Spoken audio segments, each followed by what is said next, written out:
안녕하십니까? 인생의 복잡한 문제들을 말씀으로 단칼에 해결해주는 김종근 목사의 궤도 남마입니다.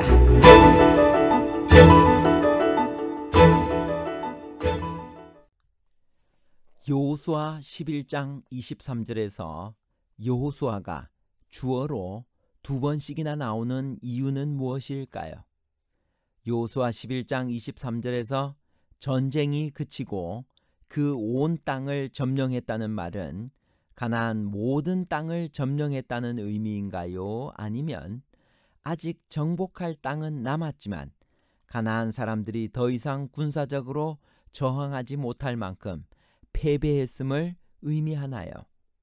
완전한 소탕과 무력화에 관한 복잡한 문제를 하나님 말씀의 가르침으로 명쾌하게 해결해 드리겠습니다.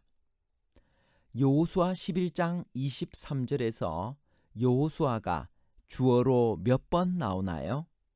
여호수아 11장 23절. 이와 같이 여호수아가 여호와께서 모세에게 이르신 말씀대로 그 온 땅을 취하여 이스라엘 지파의 구별을 따라 기업으로 주었더라. 그 땅에 전쟁이 그쳤더라. 여호수아 11장 23절에서 여호수아가 주어로 두 번 나옵니다. 즉 여호수아가 여호와께서 모세에게 이르신 말씀대로 그 온 땅을 취하였다는 것과 이것이 한 번이고요. 두 번째는 여호수아가 그 땅을 유업으로 지파에게 주었다는 것입니다. 특별히 한 절에서 반복해서 여호수아가 거론된 것은 그를 강조하고자 하는 의도가 있다고 볼 수 있습니다. 여호수아는 모세의 뒤를 이어 여호와의 모든 말씀에 순종하여 이스라엘 백성들로 하여금 가나안 땅을 정복하게 하여 그들에게 하나님의 명대로 그 땅을 나누어 주었습니다. 이러한 하나님의 뜻을 완수할 수 있었던 것은 하나님께 붙들림을 받은 여호수아의 지도력 때문이었습니다. 마치 사도 바울이 하나님께로부터 받은 사명을 이루기까지 자신의 생명을 귀한 것으로 여기지 않았던 것과 같은 것입니다. 사도행전 20장 24절에 있는 말씀을 읽겠습니다. 나의 달려갈 길과 주 예수께 받은 사명 곧 하나님의 은혜의 복음 증가하는 일을 마치려 하면은 나의 생명을 조금도 귀한 것으로 여기지 아니하노라. 여호수아는 하나님께서 주신 그의 사명을 완수하는데 온 마음이 사로잡힌 자였습니다. 하나님께서는 가나안 족속을 조금씩 쫓아내리라 이렇게 한번 표현을 하시고 너는 그들을 급히 멸하지 말라고 하셨고 또 다른 곳에서는 속히 멸할 것이라고도 하셨습니다. 가나안 족속을 급히 멸하지 말라는 명령과 속히 멸하라는 명령은 어떻게 조화될 수 있을까요? 출애굽기 23장 30절 내가 번성하여 그 땅을 기업으로 얻을 때까지 내가 그들을 내 앞에서 조금씩 쫓아내리라. 신명기 7장 22절 내 하나님 여호와께서 이 민족들을 내 앞에서 조금씩 쫓아내시리니 너는 그들을 급히 멸하지 말라. 신명기 9장 3절 너는 그들을 쫓아내며 속히 멸할 것이라. 하나님께서 이스라엘 백성들에게 그들이 가나안 땅에 들어가면 가나안 족속을 곧바로 쫓아내지 아니할 것이라는 말씀을 시내산에서 십계명을 주실 때 이미 언급하셨습니다. 하나님은 그때 십계명과 각종 법규를 선포하신 후에 왕벌을 앞서 보내어 가나안 족속을 쫓아낼 것이라는 약속과 함께 다음과 같은 말씀을 주셨습니다. 그러나 그 땅이 황폐하게 되므로 들짐승이 번성하여 너희를 해할까 하여 1년 안에는 그들을 내 앞에서 쫓아내지 아니하고 내가 번성하여 그 땅을 기업으로 얻을 때까지 내가 그들을 내 앞에서 조금씩 쫓아내리라. 신명기 7장 22절은 이 말씀을 반복한 것입니다. 하나님이 가나안 족속을 서서히 쫓아내시려 한 것은 땅이 황폐되고 들짐승이 번성하여 사람을 해치는 일이 생기지 않도록 하기 위함이었습니다. 나라가 망하면 땅이 황폐되고 들짐승이 번성합니다. 그렇다면 신명기 9장 3절에서 가나안 족속을 속히 멸하라고 하는 명령은 무슨 의미일까요? 이것은 실제로 그들을 쫓아내는 시간을 빨리 하라는 의미라기보다는 가나안 족속과의 전쟁을 꺼리거나 지체하지 말라는 의미입니다. 다시 말해 전쟁의 속도가 아니라 전쟁에 임하는 이스라엘의 자세와 태도에 대한 언급입니다. 하나님의 약속을 믿고 능동적으로 적극적으로 전쟁에 임하라는 뜻입니다. 결국 위의 두 구절은 충돌되지 않습니다.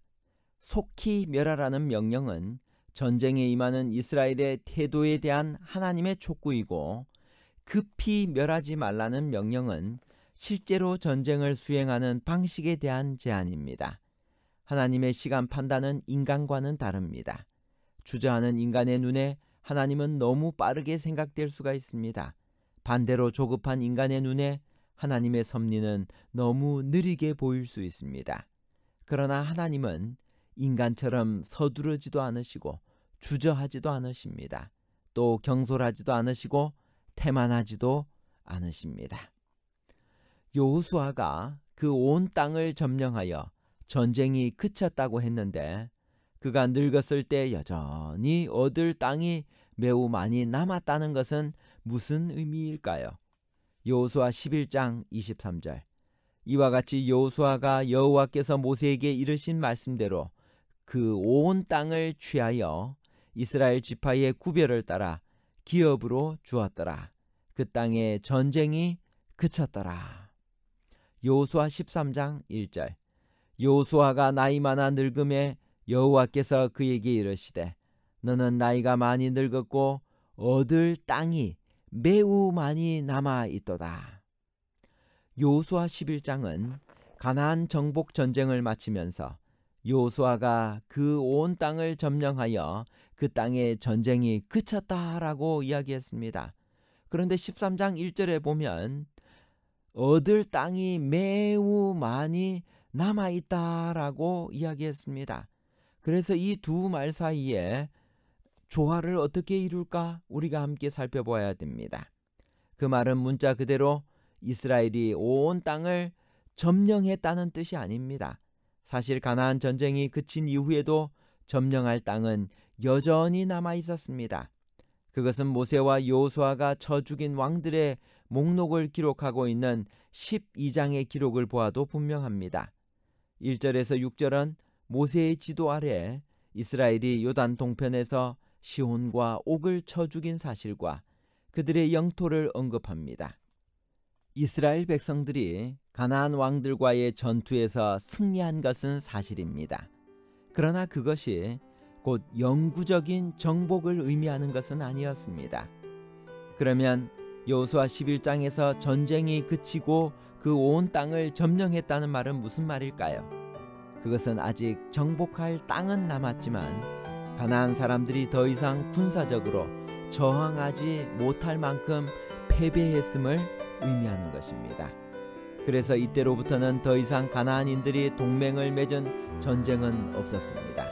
완전히 기가 꺾여 질이 멸렬하게 된 그들은 더 이상 저항하려 하지 못했습니다. 물론 이후에도 가나안 개별 족속과의 작은 전투는 이어졌습니다. 그러나 그 후의 싸움은 전면적 전쟁이 아니라 모두 국부적 전투였습니다.